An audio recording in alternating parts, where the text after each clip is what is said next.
So All right, here he well, I'm is. going to ask a favor, and I'm pointing this one at DPR. Will you please, and I'll do the same thing, Xbox, any of us that feel we need to, like, overspeak, please let Ozzy speak as much as possible, because I really want to understand this. Yeah, I'm going to mute out. I just want to hear him talk. I'm going to do the Yeah, same. before we do that, I want to know who the fuck Ozzy is. I don't think that's necessary for him to speak. You Just don't a thought. understand. You do not understand English or Canadian humour. Hello, DPR. It's good to see you too. Always good to see you, Ozzy. Apparently, you're going to undermine everything that I've said over the last 2 hours. So I look forward to it. Okay. And of course, as everyone has asked, I will be absolutely quiet as a mouse. Okay, well, it's going to be hard to undermine everything you said, seeing as I have not been watching this Hangout and have no idea what you have said. So if I undermine anything you say, it will not be by design. I'll give you a very brief summary, and someone else will, and I'll do it within 1 minute. I'm going to count this. You and I, Ozzy, have talked on many occasions about the concept of objective morality. I have always stated that I do not understand what the concept means, and I have always argued against the idea of objective morality. That is the position that I've been taking. Other people have been taking a different position. I said I'd do it within a minute. I think I did it in about 45 seconds. Okay. All right. Well, the first thing to say is about what do we mean by objective in this context? Okay. Normally, when we talk about objectivity, we're talking about things like ordinary empirical facts. You know, like this is a human hand or something like that, right? What we mean is that there is some state of affairs out there that exists independently of our minds. Right? It's not just a matter of opinion that this is a human hand. This is a human hand whether or not there are minds to apprehend that fact.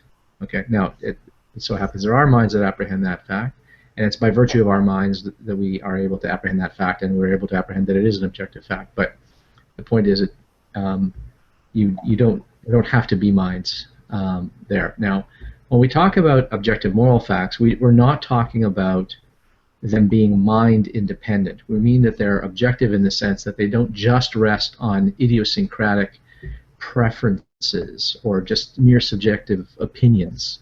Okay? It's a different sense of objectivity. It's not objective in the sense that it's mind independent, because morality has to do with states of mind, right? And what I mean by that is consider what it would mean if we lived in a universe where there were no minds. Imagine we lived in a universe of only hydrogen particles, right? If there were only hydrogen particles, and hydrogen particles presumably don't have minds, then there would be nothing that would be like to be anything, right? Because there's nothing that it's like to be a hydrogen particle. And if there's nothing that it's like to be a hydrogen particle, you can't do anything that is in the interests of a hydrogen particle. Hydrogen particles don't have interests. They don't have wants. They don't have needs. They cannot be immiserated. They cannot be made better off. Okay, nothing matters to a hydrogen particle, right? And if we lived in a universe where there were organisms, but they had no minds, let's say there were organisms like us, but they were zombies. They literally had no thoughts, no feelings, no emotions, no desires, no beliefs, no perceptual experiences. They were just, completely inanimate robots lumbering around. They looked like they had minds, but they didn't have minds. Even in a universe like that, okay, morality wouldn't arise because nothing could matter to such systems, right? But we live in a universe where there are organisms that do think and feel. There's something that it's like to be a lobster. Probably not much that it's like to be a lobster, but there's something that it's like to be a lobster. And there's something that it's like to be a dog, and there's something that it's like to be DPR Jones. And you can be immiserated. You can have qualitative mental states, qualitatively different mental states. You can be made happier or worse off. Things can happen to you that matter to you. And it's because things can matter to certain systems that the moral question even arises. Okay? And that's only part of the story. Right? So the fact that there are agents, or not even agents, the fact that there are sentient beings that can have conscious mental states is what makes that certain systems objects of moral concern. Notice that rocks are not objects of moral concern. We're not worried at all about, how a rock feels when I step on it, right? There's nothing that's like to be a rock, okay? Now, what this means, though, is that when we're talking about the objectivity of morality, clearly we're not divorcing morality from mind. Because if there were no minds, there'd be no morality. So the whole question of objective morality is a different sense of objective, in that it's not, by objective we don't mean entirely independent of minds. Morality clearly depends on there being minds, okay? But it's objective in the sense that it's not merely just some preferences that we have, okay? It's not just a matter of private opinion that you like something or don't like something, or approve or disapprove of something. Okay? When we are making a moral claim, we are trying to describe a state of affairs that we think ought not to be the case, or ought to be the case, right? Whether you're saying something, you approve of something or disapprove of something. So, if I say that such and such is a good and virtuous act, or if I say that such and such a thing is a wrongful act, I think I'm saying something about the person, and I think specifically, I think I'm saying something about the action of a person. I'm saying something about an action. Okay? I'm not saying something about myself. I'm saying something about the action. When I say that is wrong, it's not autobiographical. It is in fact true that I think that it is wrong. So, that part is subjective. But whether or not it is wrong is going to depend on things that have nothing to do with me. Okay? That is, they don't have to do with me particularly. It's not my judging them to be wrong that makes them wrong. If it was my judging them that made them wrong, right? If it was my judging something to be wrong that made it wrong, then that would be subjective. That would be the pernicious sense of subjectivity that we'd be worried about. But that's not what we're talking about here. We're talking about, when we're talking about objectivity, what we're saying is that, yes, it's mind dependent, but it's not. But the moral facts are not exhaustively determined by my opinion. A subjective morality would be a system of morality that says, for instance, and would be a trivial one. If a certain person thinks that something is distasteful, or they disapprove of something, then it's wrong. And if they approve of something, then it's good. Okay, that would be a subjective account of morality, right? But I don't think actually very many people subscribe to any such view, and I certainly don't subscribe to that view. When I say that I believe in objective morality, what I'm saying is that there are propositions, moral propositions, that have a truth value, that they are in fact true or false. Okay, that's what moral realism is. And this is an objective account in that I think that there are truth-making qualities in the world. That is, there are states of affairs in the world. Some of them have to do with the kinds of creatures we are, but some of them have to do with states of affairs about reality, causal relations between us and the world, that make it the case that some actions conduce to well-being and some don't, okay? Or they conduce to immiseration. And those, I think, are objective features of reality. Those are real features of the world, okay? If you left out those, if those facts weren't facts, you wouldn't have a total account of reality, okay? So they're real features of the world. So that's the sense of objectivity that I mean. So when we talk about objective morality, we don't mean that the moral facts are entirely independent of mind, in the sense that minds don't matter. Clearly minds matter. Minds are necessary before you can even get on the subject of morality. But the subjective-objective distinction doesn't have to do with mind dependence or independence. It has to do with whether or not there are truth-making states of affairs that make propositions true, that don't just depend on your judgment, on your assessment of something. Okay, and in my particular case, in my view of the matter, I believe that there are interests that exist, that are real biological interests that we have, that go into constituting what a moral fact is, constituting what the specific moral facts are. Okay, that's a lot on the table there, so I'll stop there. Oh, Ermine is asking like what? Can I give an example? Yeah.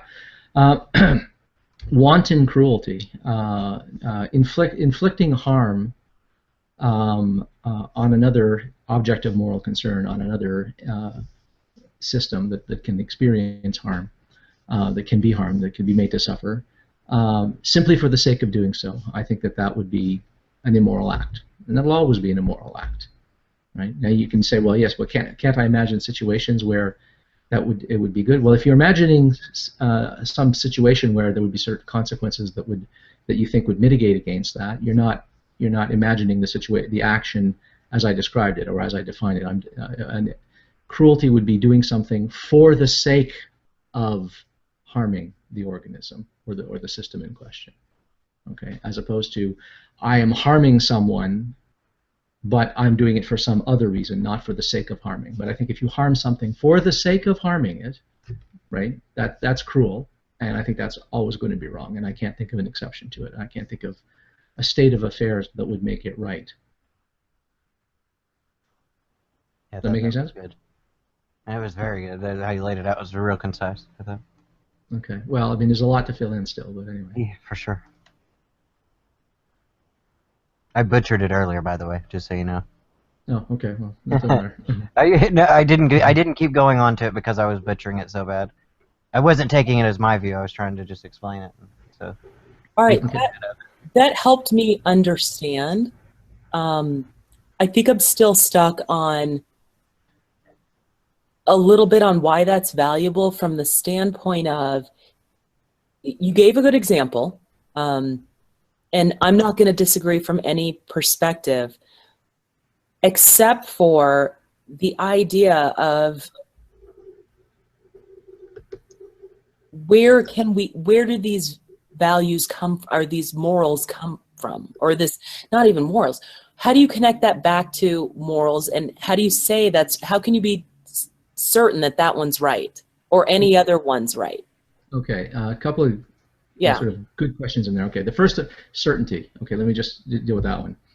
There's nothing certain here. There's nothing certain in any science. I mean, certainty is irrelevant. Okay, so it's just, why am I confident? Okay, I'll get into the reasons why I'm confident that this is the case momentarily. But no, I'm not certain about any moral claims. I'm no more certain about a moral claim than I am of any other scientific or biological claim. And I think ultimately these are biological claims. These are facts about us and as the kinds of critters that we are, and the kinds of world that we find ourselves in. Okay, so for instance, others will have heard me give this example before. Ermine, I don't know if you've heard me talk about this, but I mean, just imagine we lived in a world where we couldn't feel pain.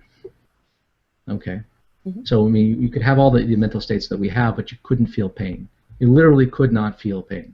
And let's imagine that you had the superpowers of like the superhero Wolverine.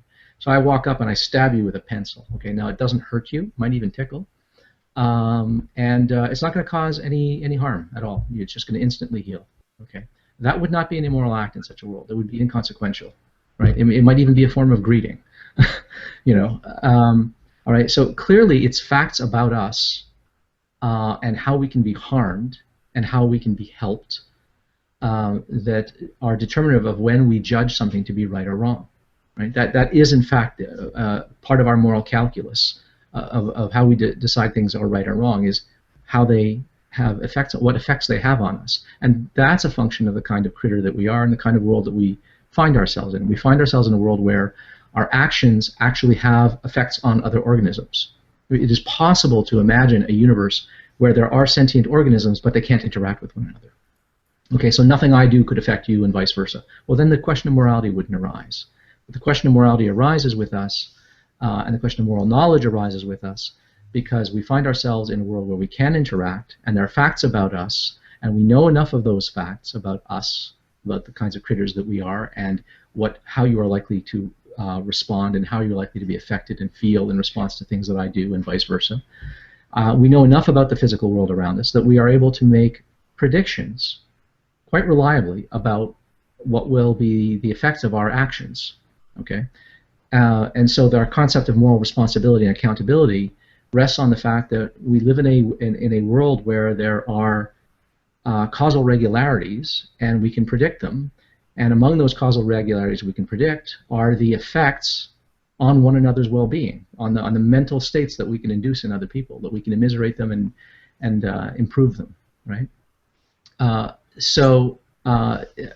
There's no certainty involved in this. We can sometimes misjudge these things, right? But you'll notice that normally we hold people accountable. We don't hold people strictly accountable for the effects of their actions, but we hold them accountable for the predictable consequences of their actions. So if you do something and it was predictable by anyone that your action would have hurt someone, we'll hold you accountable. We'll say, shame on you for doing that. But if you do something that has an effect that hurts someone, but no one there in their right mind would have expected that that would have result, we would say, well, that wasn't a bad thing, right? And it's because you didn't have the kinds of intentions that could have predicted that outcome. There's nothing to hold against you. It's just a coincidence that someone was harmed by some action that you did.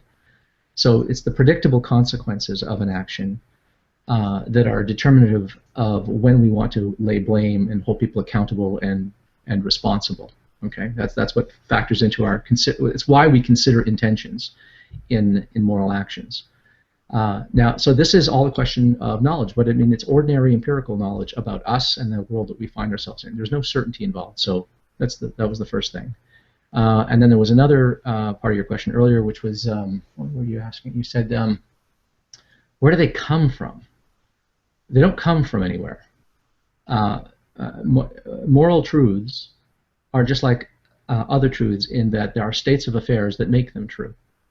The reason I think you're inclined to think of moral truth as having to come from somewhere is that you think of morality modeled on law. And if you think that morality is like law, that it's about rule following and rule breaking, well then you need a lawgiver. Okay? But I don't think that morality should be understood that way. I'm not a legalist. I don't have a legal model of morality. I think that there are states of affairs that make it the case that certain actions will predictably conduce to people's well-being or to their harm. Those are features of the world, okay? And those are facts that we can discover. We don't need to be told those things. We just need to discover those things. It's like saying, where does science come from? We discover science. We invent it and we discover it. It's an open empirical question. The moral facts are there to be discovered because they're facts about the world and they're facts about us, just like ordinary empirical facts or economic facts or something like that. But they're very complicated facts. They're not easily decidable just by looking around at the world. They're complicated. It's a lot more like trying to make economic predictions. It's very, very hard to make economic predictions, and it's hard to agree on what the facts are in an economy. But even when you can't get economists to agree on what the economic facts are, it is presumably still true that either the economy is improving or worsening. The rate of inflation is rising or falling. The rate of employment is improving or worsening, right? Even if you can't get economists to agree on this, there's no way to settle a dispute on such a thing like that sometimes. And based on the state of affairs, those would be true or false, right? Right. There would be states of affairs in the economy that make it the case that the economy is improving, that the jobless rate is worsening, and that interest rates are that raising interest rates, the lending rate would stimulate the economy or not, right? I mean, people might not agree on these things, but the fact that people disagree about something doesn't make it the case that there's no fact of the matter.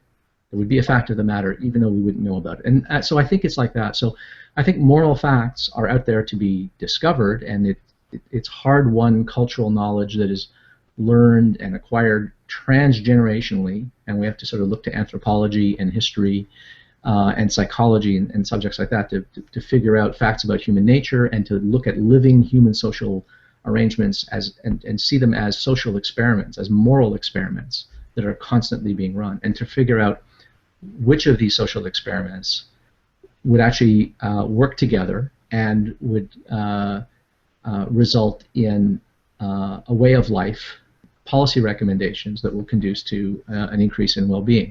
They're not handed down to us. They're not written down by anyone. Now, if there were a God, okay, I'm an atheist, as you know. If there were a God would know all the facts of the world, And so consequently, he would also know the moral facts. And so such a God would be in the best possible position to tell us, moment by moment, whisper in our ears, this is what you ought to do. Or he could just give you broad rules of thumb, maybe the Ten Commandments or whatever you think, right? Or the Golden Rule or whatever. Such a God would be in the best possible position to give us moral recommendation, because if he was omniscient, he'd also be morally omniscient. But it wouldn't be his giving us the rules that would make the rules good rules or bad rules. So I think, you know, if a God exists and he creates the universe, he creates a moral order automatically. He doesn't have to set out to create a moral order. If he creates this world, he gets this moral order, and he has no choice in the matter. Oh, and then he could report on it. Can I ask you a question, if I may?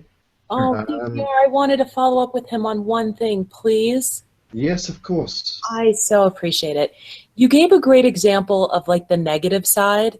Can you give a sense, because one of the things I heard you saying was essentially like, I wanted something for displeasure or a positive emotional response necessarily mean that it's good? Oh, sure, yeah. I mean, I think there are all kinds of things. Okay, I think things like cooperation, and trust, mutualism, reciprocity, sincerity. There's a host of, I subscribe to something called virtue ethics or virtue-based ethics, and there's a whole list of virtues that I think are invariably good. There'll be specific circumstances where that might not be the best policy, but because my moral outlook is not rule-based, right? It's not about you know thou shalt not lie, but it's about sincerity. Because I mean there are times when I think when not only is it permissible to lie, but it's obligatory to lie, and virtue and being a virtuous person consists of knowing when to lie, and knowing when to trust, and knowing when to cooperate, and so forth. So so there's a whole list of virtues that like temperance, right, which just means self-control, basically, self-possession. Okay, temperance and self-control is important. Honesty and sincerity, openness, gentleness, charity, courage, right? Things like that. I mean, we've all heard of these virtues, right? Now they're all counterbalanced by a vice, right? I mean, you know, you have generosity on one side, you have and you'll have selfishness on the other side. You'll have courage on one side, and on the other side you'll have, you know, like you'll have cowardice, and then at the other far extreme, recklessness. So all of the virtues are sort of a midway point. They're the mean between two vices always. So that's how I think you need to think about the positive side. That's an interesting way of looking at it, because I was thinking more of like, you could be, I think the term was Epicurean, right? Where it felt good, it was self-indulging, it was all these different things, but certainly that's not a good thing. No, that would be sort of hedonic. That would be sort of a hedonistic view. And no, I don't think that morality consists of just being hedonistic. I mean, that's not going to be a life worth living. If all you do is sort of satisfy your urges, that's right. You're not going to exercise any self-control. You're just going to be constantly frustrated and constantly trying to satisfy some craving or appetite, and that's not going to lead you to a life where you can look back on your life and think, okay, that was a life well lived. You're not going to get a lot of satisfaction.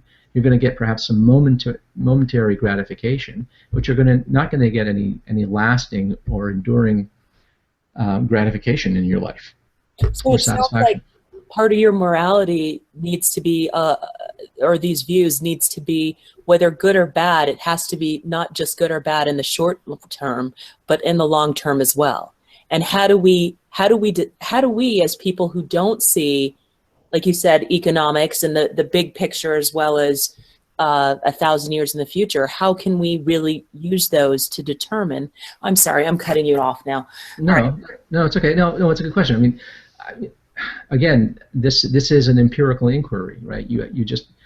This is why we all get better at living as we get older, right? We all start off stupid and uncivilized, and it's the job of child rearing to educate and to civilize people, right? That's what child rearing is the control of this id, of these impulses that we all have, right?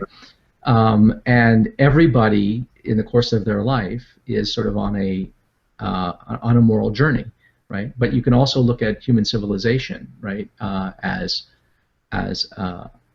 a long transgenerational project of the same sort. So how do we learn this? We learn it. We literally learn it. We learn it through experience, right? And if we lived in a different world where cause and effects work differently, or if we were different kinds of critters, then what would constitute right and wrong, what would constitute the virtues and the vices, would be completely different, right? But we live in this world, okay?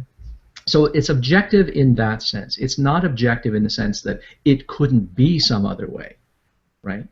I mean, but that shouldn't worry us, because like when we talk about ordinary objectivity, like, you know, this is a cup and that's an objective fact, I mean, it's not objective because it couldn't be some other way. I mean, you know, we could live in a world where there were no cups. We could live in a world where there were no blue cups, right? But it's still an objective fact that this is a blue cup, right? So it's objective in the sense that it doesn't just rest on your subjective or idiosyncratic preferences, okay? But if we were a completely different kind of species, okay, with completely different kinds of interests, that would dictate different kinds of needs and different kinds of wants, and therefore different kinds of values, right? So I mean, I think our values are predicated on our wants and needs, and our needs are predicated on the interests, and I think that the interests are part of our nature, right? And so I think that sort of we have a moral nature by virtue of the world we find ourselves in and the creatures that we are. It's objective in that sense, and so I think that there are right and wrong answers to these questions, but they're enormously difficult, complicated questions. They're like among the most complicated questions that you can try to answer, and we can only figure them out through experience, right? And the project of a human life is the project of figuring out how to get along in the world. And there are some people that are better at it than others. Some people suck at it. Some people are selfish, and some people are cruel, and they can make their own lives miserable, and they make the lives of others around them miserable. Now, a person can say, well, wait, why should I give a shit about morality? Why should I care? And the answer to that is, you don't have to care about morality, no more than you have to care about truth, right? A person can say, yeah, well, I don't care about truth. Okay, you don't care about truth. Okay, so you don't have beliefs, because if you hold beliefs at all about anything, you're in the business of wanting to map reality. You're in the business of being concerned with truth.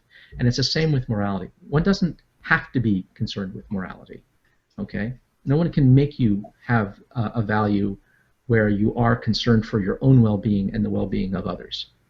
No one can make you have that any more than they can make you value having true beliefs, okay?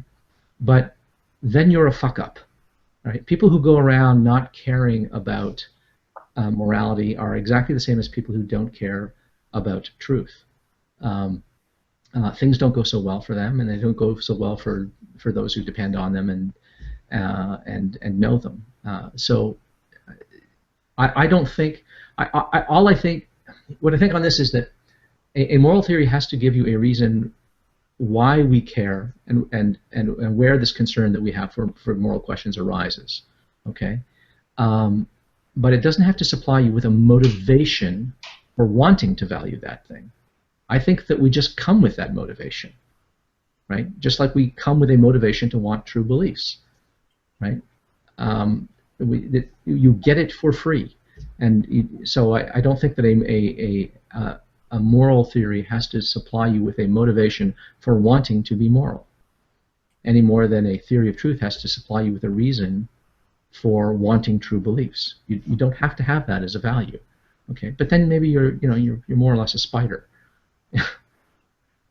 But we're all human beings, and so I think we all, in fact, come with that. But I think sometimes it's very hard to sort of justify these views, and people, I think, sometimes migrate to views that they think are easier to defend that they don't, in fact, believe.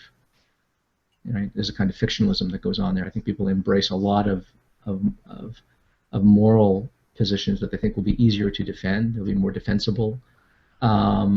but that they don't actually believe. And I think that if you're in the business of philosophy, you should be actually trying to make consistent your picture of reality, and you don't want to have to sort of preserve these things no matter what. But you shouldn't feign not valuing what you in fact value. That, I think, is an intellectually dishonest pursuit.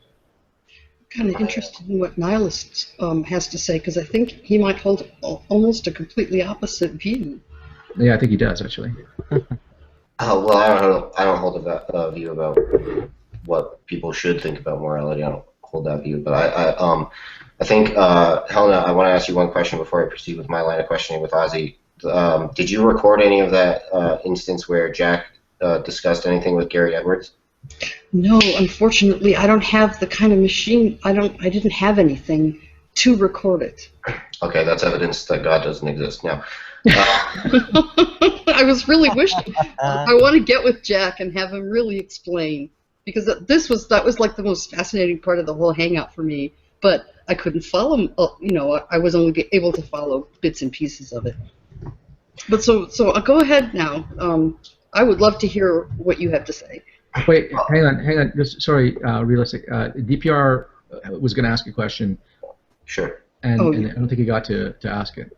I'm sorry. I suspect it's going to be much more interesting to hear the other questions coming your way. But if I'm not satisfied, I will come back to you later. Okay. But it's something we've discussed already. But I just wanted to go over it again. But no, let someone else take over. Well, I take it that moral facts are normative facts, right? Yeah, they're facts about what ought to be. They're not merely descriptive facts. They're normative. Yeah. Right. So it's odd to me that you seem to be listing off like a set of biological traits, right? And then, following Hume, we can see that there's going to be, anytime you forward a bunch of descriptive facts, right? You're not going to have any prescriptive facts. It's going to be a non sequitur. So, right. I'm sort of confused, because I didn't think that your view was that, right, humans are built in such a way that humans are built in such a way that we want to preserve our species, or we don't want to go around killing people and stuff like that. It's not clear to me that from citing those facts, right, that you're deriving something like humans ought not kill people, right? Yeah, my view is a little different. I don't think that people have a concern for the preservation of the species. I don't think that is a... Oh, no, I was just giving off examples. Right, okay. No, I just don't want people to think that that's one, Yeah. that is an implication in my view. That's not my view. Okay. Yeah, so realist, for those who are not familiar with Hume, the objection that he's putting forward here is Hume's objection that, look, you can assemble all the facts about us and the world that we live in that you want. Those are all is statements. The world is this way. This is a fact. This is a fact. This is the case and that is the case. But you are never going to be able to validly infer an ought from that, right? This is the famous is-ought problem. How do you derive an ought, right? That something ought to be the case from a mere description of what is the case. Right? Mm-hmm. So that's the objection.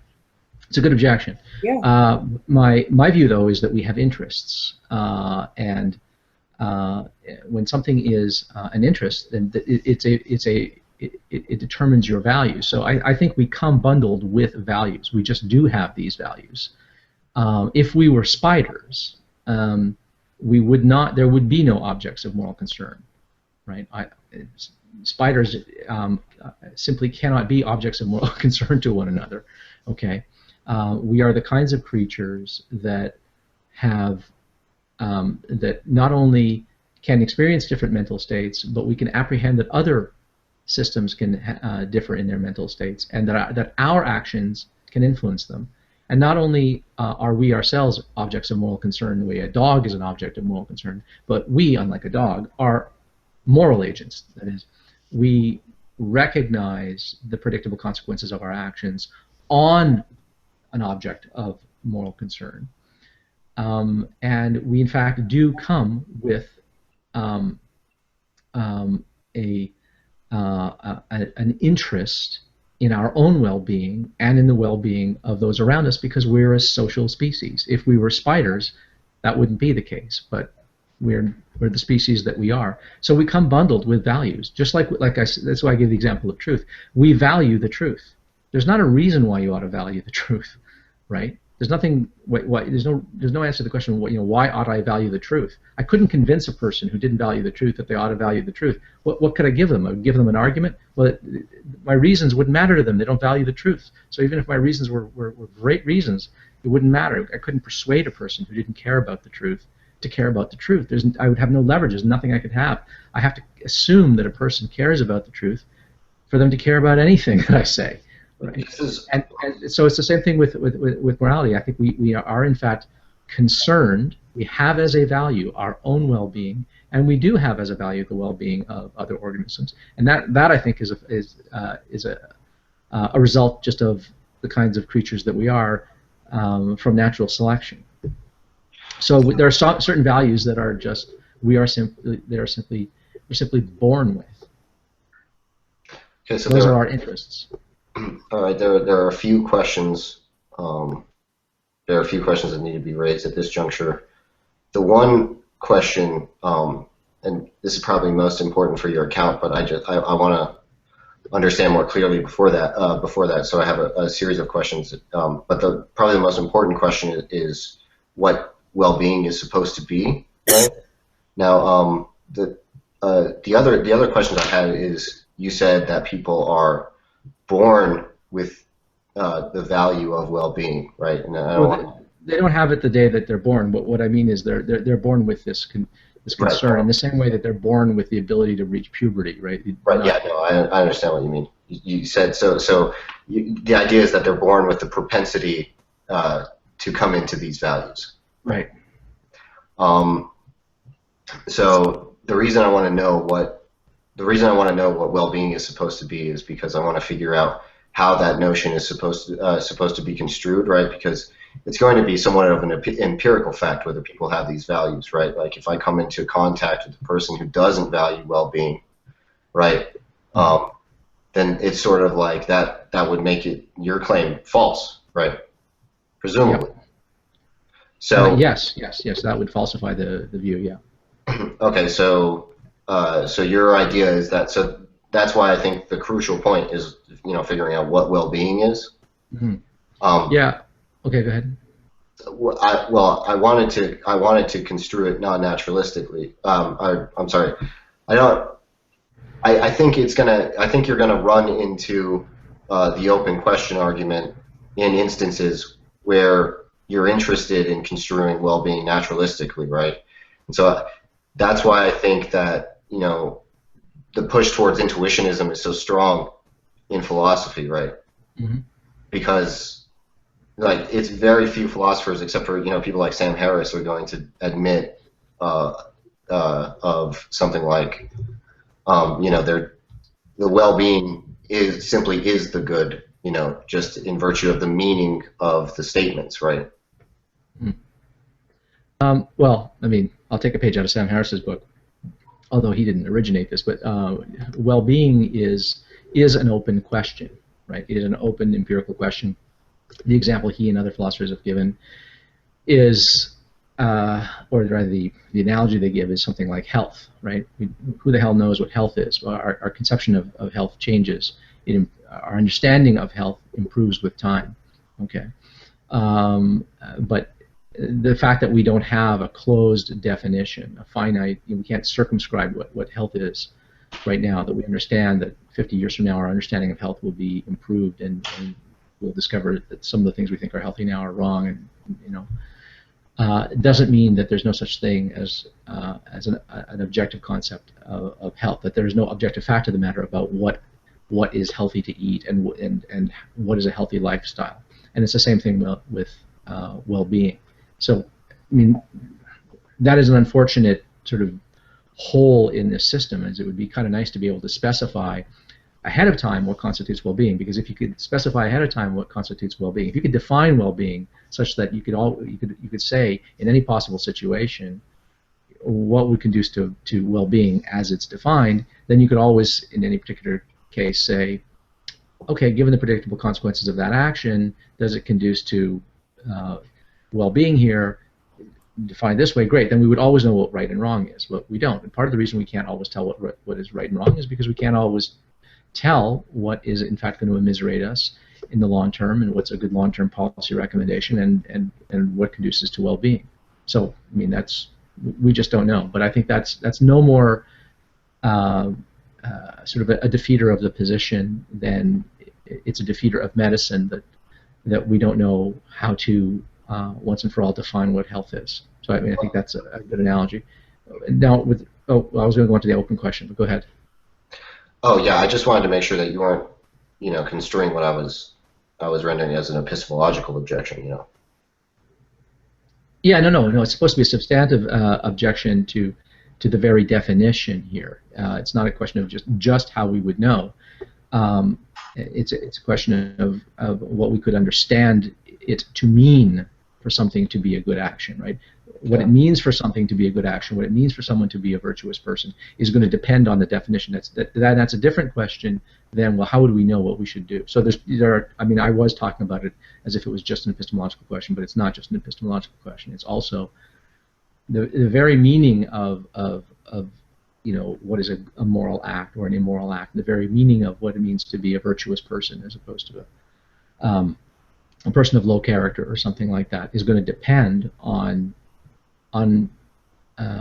what it means for something to conduce to well-being, as opposed to the contrary. With respect to go ahead. Well, I think it's not whether or not something conduces to the well-being. It's just a question of what well-being even is. If you say something like the good is what is well-being, then it's going to be a closed question. To say, well, I pursue well-being, right? If well-being is termed, is expressed in terms of what you ought to do, Oh well, no, you can't do it that way. You can't define well-being in terms of what you ought to do, because what you ought to do is supposed to be explicated in terms of well-being. So I mean that would be circular. So no, you can't do it that way. The moral concepts, our moral vocabulary, these moral idioms like must, should, have to, good, right, correct, in their normative senses, all have to be able to be unpacked in terms of what well-being is. You can't then say, well, but what is well-being? Well, well-being is whatever would be good and right and moral, because that would be no good. Yeah. With respect to the open question, okay, well, let me say something about the open question, because not everyone's going to know what that is. Philosopher G. Moore sort of pointed out that for anyone who wants to try to naturalize morality, who wants to try to reduce a normative concept of morality to just some natural definition, some natural state of affairs, we're always going to be able to ask of that state of affairs that's supposed to unpack this concept of good. We can always ask of that state of affairs, what makes that good?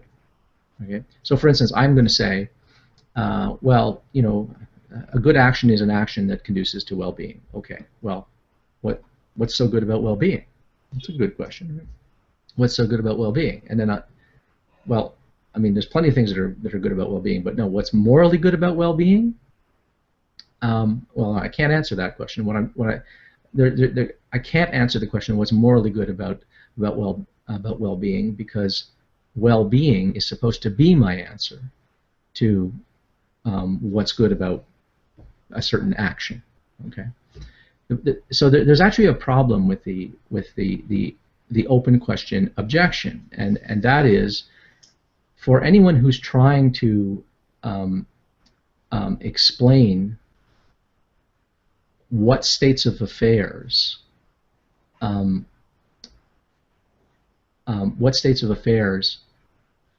going to fully explicate our concept of good, That's supposed to be the end of the explanation, and it's kind of perverse to ask what's good about it. No, this is what's good about it, right? And now, so Moore would say, yeah, but why does the question end there, right? Why can't I just ask what's good about it, right? And my answer to that is, this is just our nature. We really do have a telos. We really are built a certain way with certain interests. That's why. Right? That's why this is the right answer, and why there can't be an answer that goes beyond that, right? Now, I mean, Moore would have said, well, no, there's another way to go on this, and that's just to be an intuitionist about these things. But I think that the problem with intuitionism is that I just don't think that that is going to be a satisfactory account of the sense that we have that morals should be binding on other people. That is the objective character of it. Because when I say that you ought to, when I say something is wrong, I'm not just saying it's wrong for me based on my intuitions or something like that. I'm saying it's wrong, too cool for everybody. And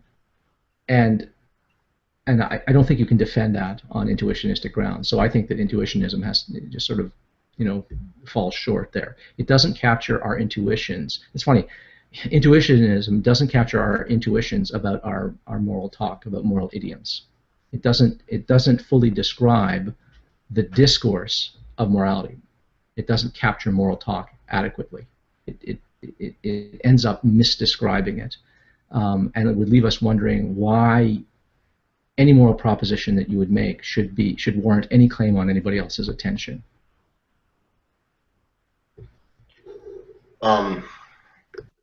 Okay, so I really sort of confused at what the best way to approach this is. So you say that humans are built with the propensity to have certain values, right? Now, in instances in which people don't have those values, right? Like you can say, there are people who do in fact value wanton cruelty, who in fact just, they engage in acts of cruelty and they enjoy themselves as they do it, right? Mm-hmm. Now, the question is, why ought they not do that? Okay. The first thing to understand here is that what's innate in us is these interests, not the specific values. I'm not saying that people are born with a specific value to not want to be cruel. No, on the contrary, people are filled with all kinds of motivations and impulses to be cruel, to be xenophobic, to be selfish, and all of these things. Right? It's not just all altruism and empathy and compassion and stuff like that. We have pro-social emotions, we have antisocial emotions, we have pro-social instincts, we have antisocial instincts. But if anyone is concerned, but if an organism is concerned with the good life, right, with having a happy life, which I submit everyone is, then certain values fall out of that, and being selfish, being uncooperative, being cruel, these are things that are not going to conduce to eudaimonia, to the life well lived, to a happy life, to a life that you could look back on your deathbed and go, yeah, that went pretty well. I could live that life again if I had to. In fact, I think that the life of a psychopath or something like that, or a sadist or something like that, is a life that you could not and would not look back on and think, oh yeah, I did that right. I'd happily live that life again. I don't think you would. I'm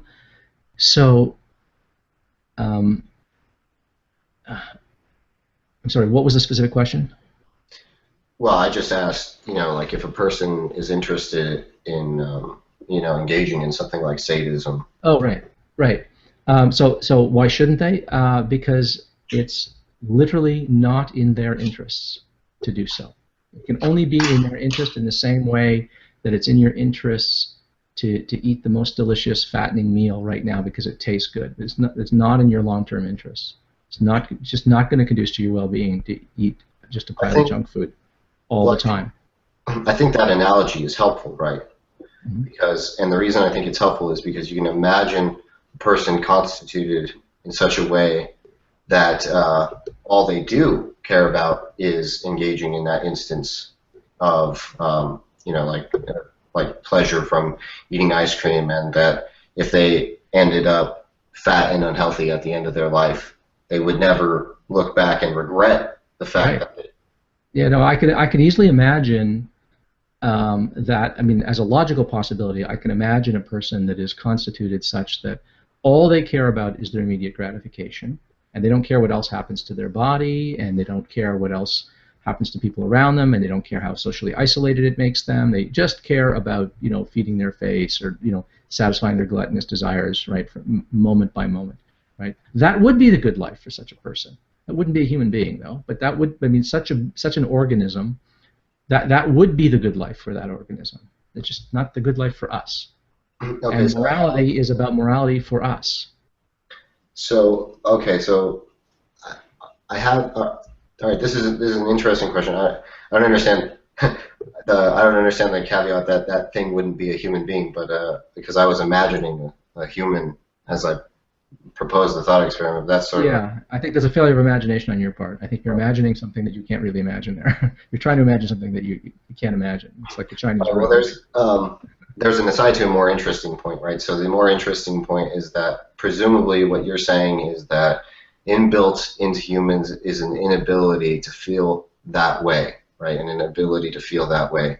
So, but we do obviously have humans that have those desires, right? The desire to eat, you know, whatever food that they want, right? Or the desire to kill people and so on and so forth, right?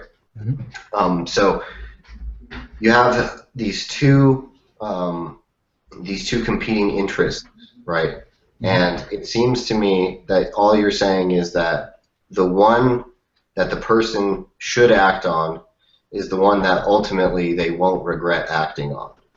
Yeah, if they're concerned about morality, yeah, that's right. That's really interesting. Yeah, but we see, again, this is going back. Sorry, Ermina.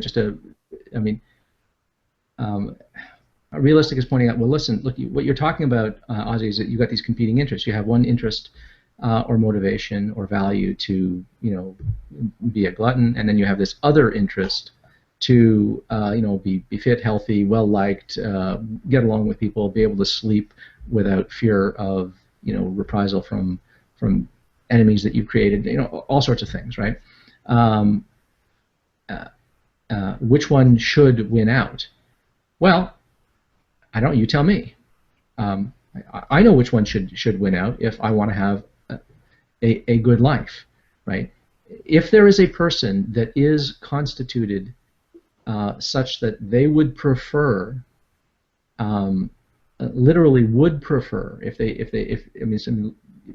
barring failures of the will, to lead a completely gluttonous life and not regret it, that would be the good life for them. But I don't think there are any such people. I mean, the only counterexamples that I can think of are the insane. I mean, there really are people out there who have, to all accounts, values so different that they are of harm to other people and to themselves. We usually take care of those people. We put those people away. We understand that a mind that works that way is a deranged mind, is a broken mind. That's what I mean by there's a telos here. Their minds are not properly functioning. Well, I sort of object to using that language, right? Yeah. Okay. Well, still going to use it. Well, but I just want to know if you understand the reason for my objection to that kind of language. Yeah. Okay. Go ahead. I think I know, but okay.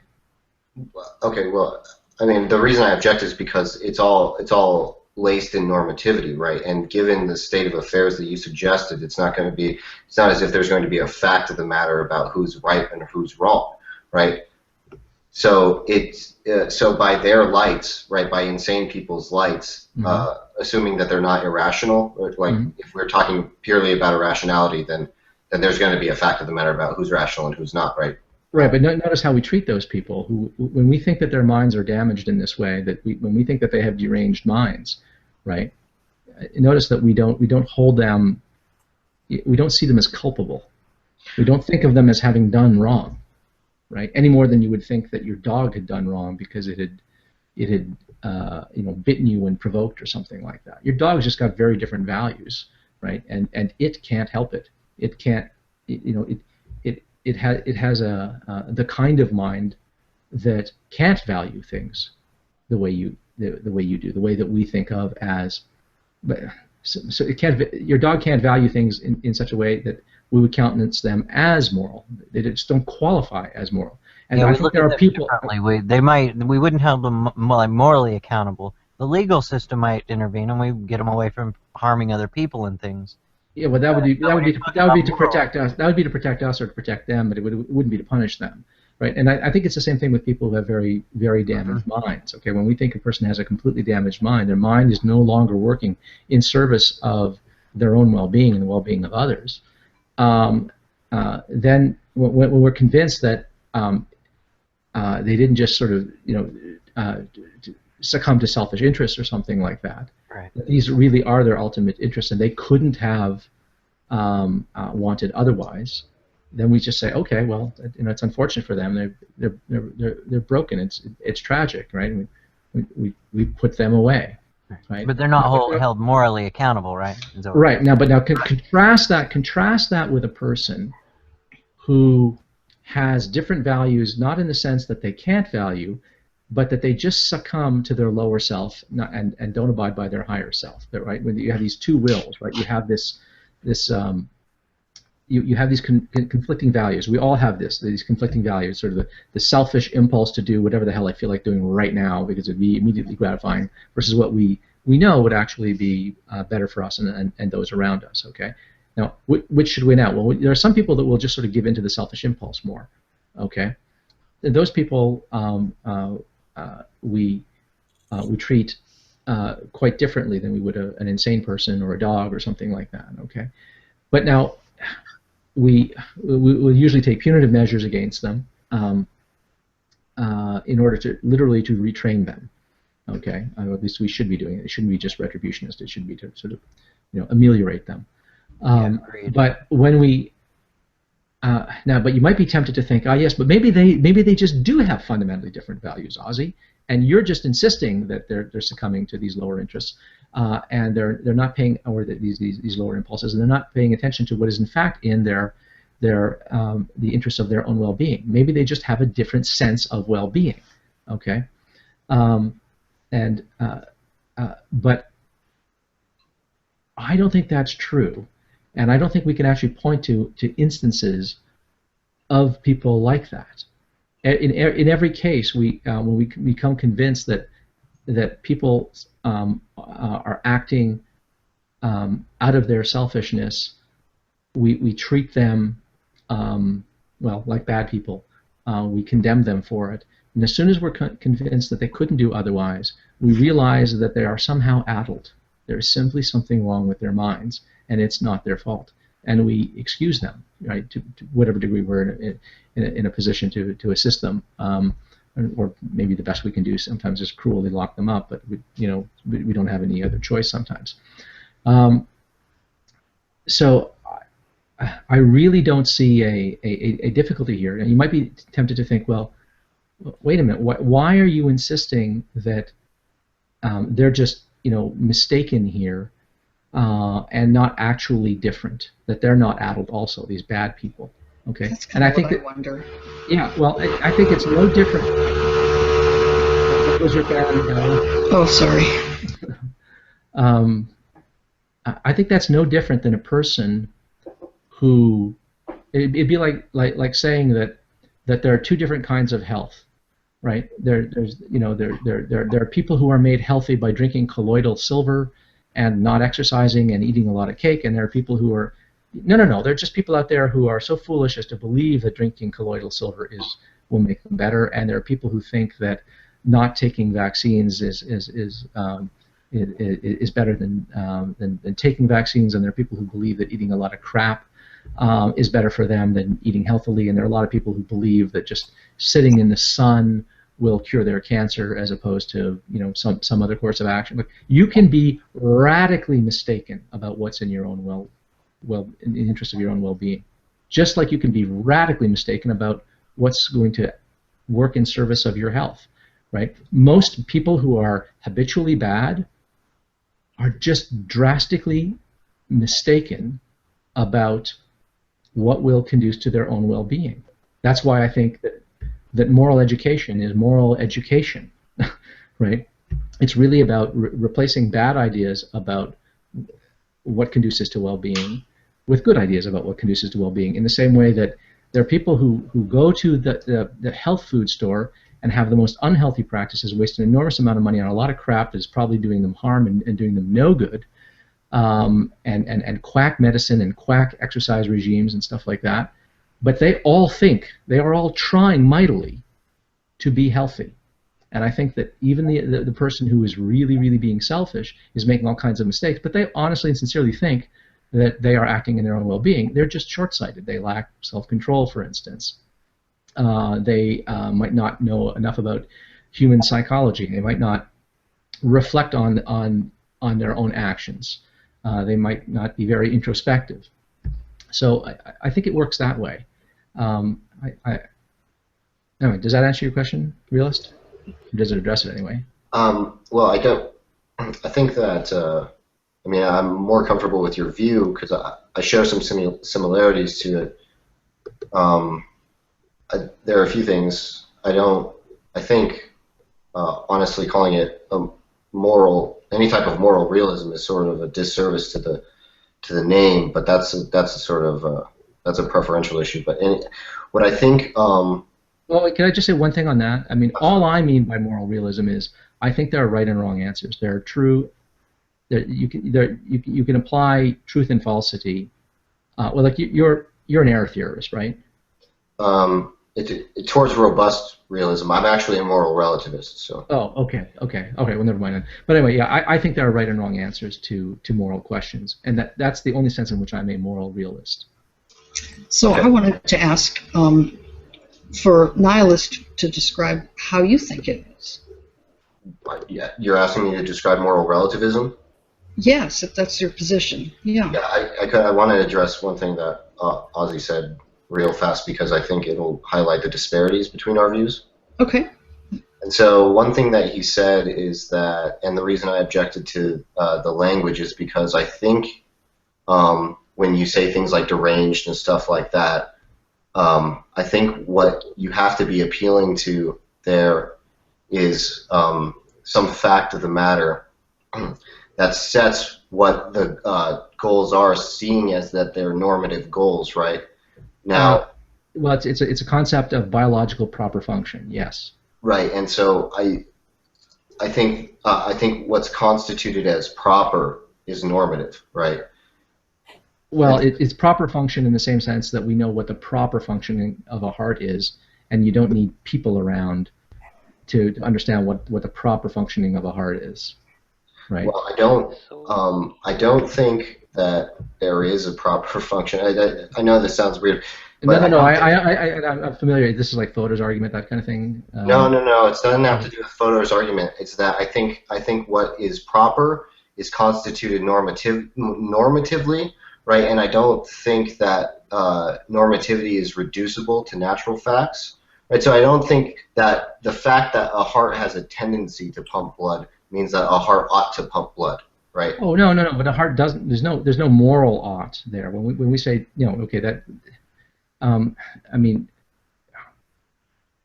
to say that the heart ought to pump, that is the proper function of a heart to pump blood, is to speak from the standpoint of the biological interests of an organism or of a system, right? There's like you wouldn't say that it is the proper functioning of a pulsar that it should pulse, right? That it should pulsate, right?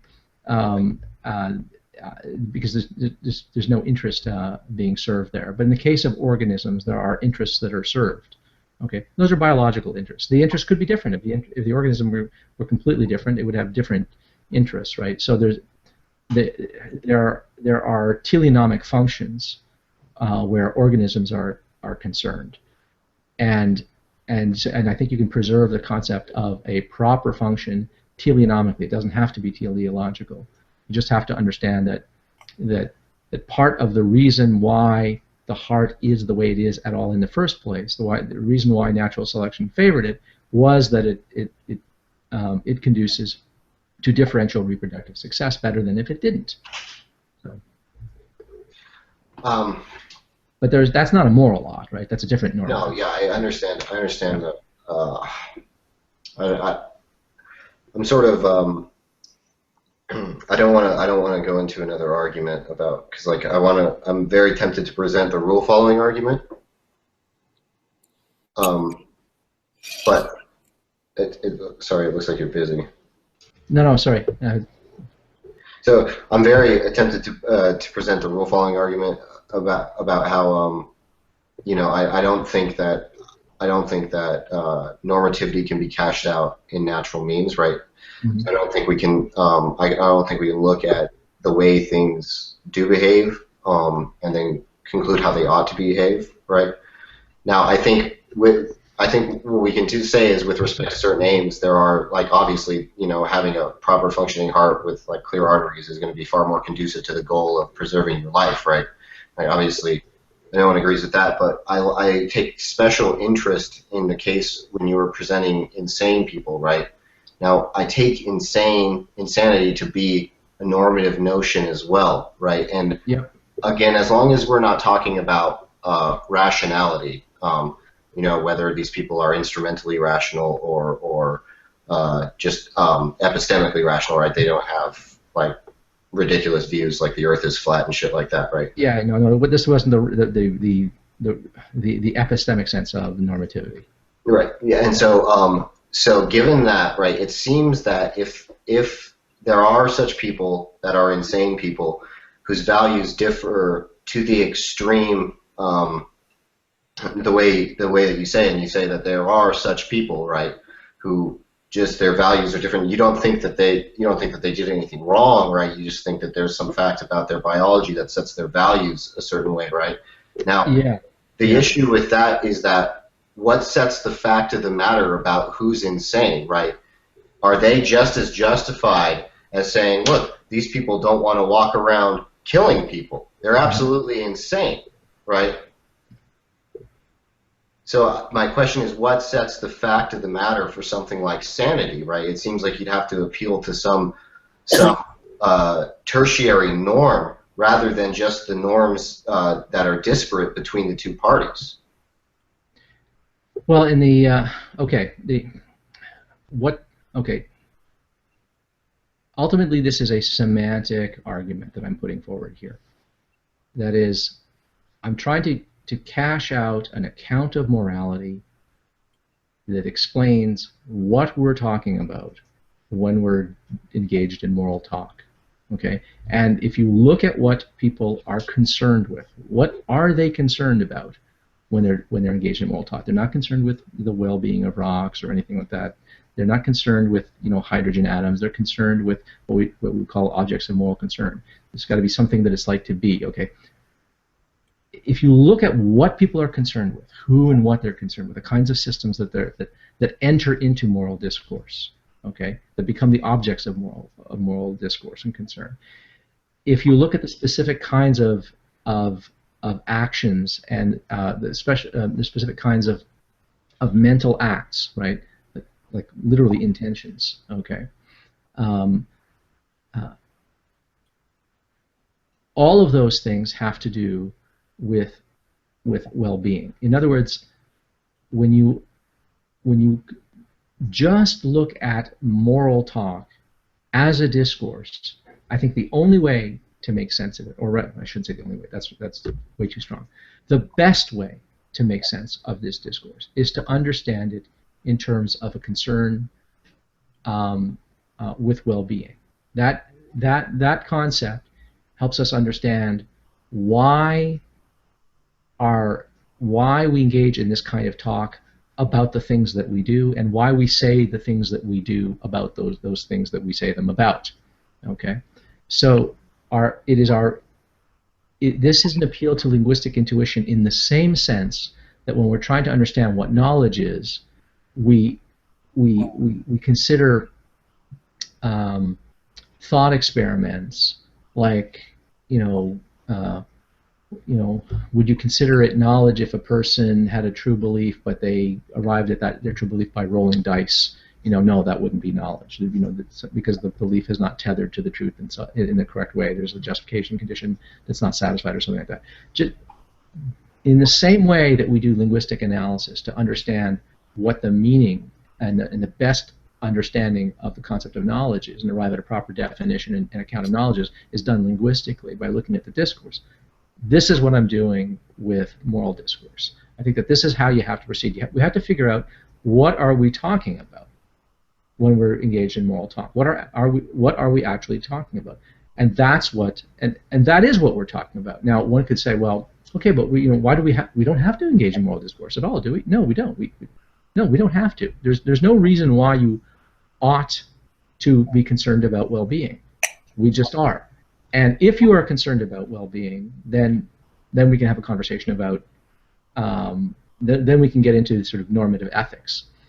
But if you then say, but wait a minute, what if there were humans that were not concerned with well-being? Okay, well, they would lack the relevant moral agency. I guess I'm not understanding how well-being isn't a normative concept to begin with. Wait, we're going to do this one a little differently today.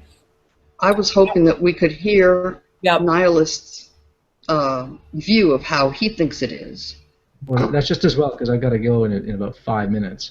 But we'll go ahead. I mean, and I can always listen to it off air while I do stuff. So. Okay, so I think one thing throughout this discourse that has been helpful is that I think what we did lay out is an account of what well-being is, and I hope you find this agreeable. But I think it'll be a good springboard for the next discussion we're inclined to have about this, because I really do intend to continue this discussion. But so I want to say that it seems to me that what you're saying well-being is constituted as is, well, a person is in a state of well-being if and only if they come to the end of their life, right? And they look back and they're in a state absent of regret, right? No. Well, I mean, that would be sort of the ideal. That would be sort of the limit. If you could, but I mean, there are different reasons for regretting things in your life. I mean, you could regret the life you lived because you were born with all kinds of horrible. No, I mean through intentional actions. Through intentional actions. Okay, right. Okay, yes. I mean, if you could look over your life, and look back and say, yes, that was a life well lived, that would be sort of a good test case, right? And what that means, though, is that you could imagine people who would have strikingly different interests and hence needs and wants and values, and if they acted in service of those, they could look back over their lives and say, yeah, that was a life well lived, even though the actions that they took were completely different. But I think that those would actually be different kinds of organisms. They wouldn't be the same beings as us. That would be my sense, and there's an argument for that. But you don't have the way well-being is construed as such. You don't have an immediate issue with what I said, right? No. In fact, I mean, the idea of sort of looking at like sort of the deathbed assessment of your life is something that I've been using for a while now as a kind of heuristic for understanding what constitutes well-being, because I think well-being has to be understood not as, I mean, I really came up with that to sort of scotch this idea that well-being is just, momentary hedonic gratification. It's the idea of a life well lived. It's eudaimonia. It is the life well lived, which I think brings profound pleasures and satisfactions. There And relative is construed by the agent considering the life at the end, right? Yes, that's right. That's right. Okay. That's right. And that's not to say that a person couldn't be mistaken in their own assessment of their life, right? But I mean, assuming that they're not mistaken about it, that would be the way. Well, that seems that part doesn't really seem sensible, right? If you're at the end of your deathbed, it's sort of confusing what it would mean to say that someone who professes no regret. Well, no. But a person, I mean, a person could be delusional or something like that. They could be, hallucinating. They could be misremembering. That's what I mean by they couldn't be, But if they were in possession of the relevant facts, and look back on their life, right, then it would be fine. Right? I have to interject here quickly because I know you have to go. I have to take a quick call. Just want to really, really, really thank you, Ozzy, for coming in here today and explaining a few things. Last few minutes got me a little bit more lost, but I at least got closer to, most importantly, what you mean by objective. Okay, good, good. I did like the questions, a couple of those last questions in terms of the end of life type stuff, regret. And probably still have some areas to fill in, but I'll rewatch this. Thank you so much. Oh, you're welcome. Thank you. It's nice. Thanks, Ozzy.